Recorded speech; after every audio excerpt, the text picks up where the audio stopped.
Pocket in मराठीमध्ये आपल्या सर्वांचं स्वागत आहे। आता आपण आहोत अकलूज येथील उपजिल्हा रुग्णालय येथे।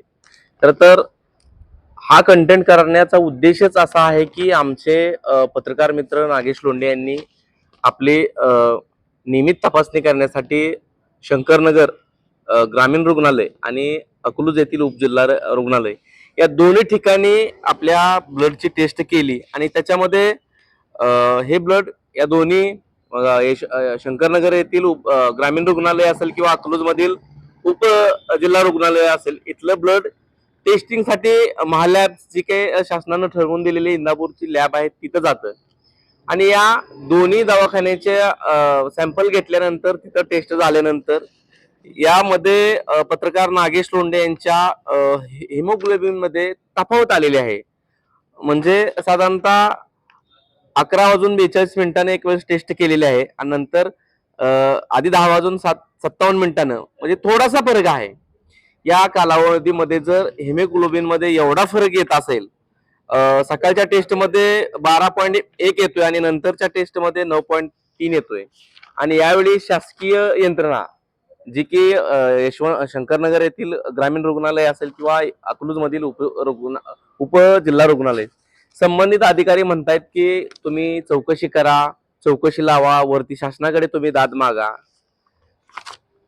जबाबदार अधिकारी जर पत्रकारांना जर अशी उत्तरं देत असतील, पत्रकारांना जर अशा समस्या भेडसावत असतील, रिपोर्ट एक, पेशंट एक आणि त्याचे ब्लडचे हिमोग्लोबिनचे रिपोर्ट वेगवेगळे आणि त्याच्यामधली तफावत, तर सर्वसामान्य पेशंटचं काय होत असेल, सर्वसामान्य अशिक्षित रुग्णांनी ही दाद कुणाकडे मागायची, सुशिक्षित पत्रकारांना जर ह्या समस्यांना पुढे जावं लागत असेल तर आपली आरोग्याची यंत्रणा झोपली का?